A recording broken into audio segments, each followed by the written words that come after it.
मैं आप सब लोगों को ये बताना चाहता हूँ कि पिछले लोकसभा सत्र में केंद्रीय शासन द्वारा एक अध्यादेश पारित किया गया था जो देश के सभी वाहनों के जो चालक थे उनके उनके लिए अन्यायकारक और दुविधाजनक और साथ ही अलोकतांत्रिक तरीके से इसे लागू किया गया था। लेकिन सरकार ने जिस तरीके से लागू किया उसके ऊपर में ट्रांसपोर्टरों से विचार विमर्श उनको करना चाहिए था, लेकिन ये उनकी गलती है कि उन्होंने बगैर किए ये लोकसभा सत्र में राज्यसभा और लोकसभा के बाद में राष्ट्रपति जी ने भी उस पे अध्यादेश पे साइन कर दिया, लेकिन उसको लागू होने में अभी टाइम था। लेकिन अगर वो लागू हो जाता तो देश में अफरा तफरी का माहौल होता। ड्राइवर्स में इस विषय को लेकर बहुत ही चिंताजनक तरीके से उनमें गुस्सा था और इस गुस्से को देखते हुए देश भर में इस कानून के खिलाफ में आवाज़ें उठने लगी थी। ड्राइवर जो है वो गाड़ियां छोड़ने के विचार में थे और पिछले 2 दिन से देश के जो मौजूदा हालात है, अर्थव्यवस्था है, वो चरमरा गई थी। सब्जियों के, अनाज के और दीगर चीज़ों के दाम जो है वो बढ़ने लगे थे। पेट्रोल डीजल की किल्लत महसूस की जाने लगी थी। तो सरकार को इस बात का संज्ञान लेना पड़ा और उसने आज 2 जनवरी को सभी ट्रांसपोर्ट, खास करके ऑल इंडिया ट्रांसपोर्ट कांग्रेस को मीटिंग के लिए निमंत्रित किया और बड़ी गहमा गहमी के साथ शाम 7 बजे से लेकर 9 बजे तक ये मीटिंग की गई।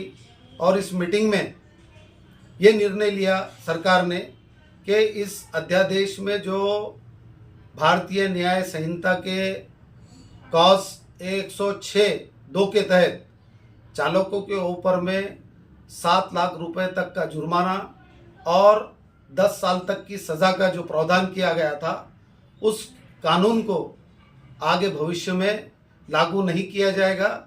और जब भी इसमें अमेंडमेंट की गुंजाइश होगी या अमेंडमेंट करने की बात होगी तो सबसे पहले ऑल इंडिया ट्रांसपोर्ट कांग्रेस और दीगर ट्रांसपोर्ट यूनियंस के साथ में सरकार बैठकर निर्णय लेगी और जो चालकों के हित में होगा वही निर्णय ट्रांसपोर्टरों द्वारा सरकार को दिया जाएगा। उस पर सरकार अमल करेगी और ये जो है तो अमेंडमेंट के लिए वापस से इसे लोकसभा और राज्यसभा होते हुए राष्ट्रपति के पास भेजा जाएगा और फिर ये कानून में तब्दील होगा। मैं जितने भी देश के ड्राइवर्स हैं, मेरे दोस्त, अहबाब, साथी और मोटर मालक, ट्रांसपोर्टर्स जो इस आंदोलन में जिन्होंने भाग लिया, मैं उन सबको बधाई देता हूँ। ये बहुत बड़ी जीत है हमारी कि हमने एकजुटता से इस कानून के खिलाफ में लड़ाई लड़ी और सरकार को हमारे आंदोलन को संज्ञान में लेते हुए देश हित में, ड्राइवरों के हित में फैसला लेना पड़ा।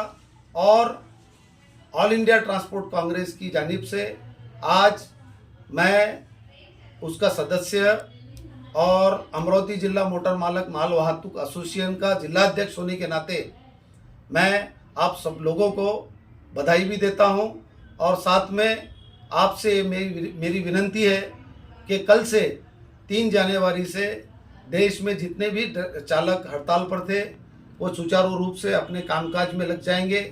ट्रांसपोर्टर भी अपने गाड़ियां शुरू करेंगे और जैसे थे वैसे स्थिति रहेगी।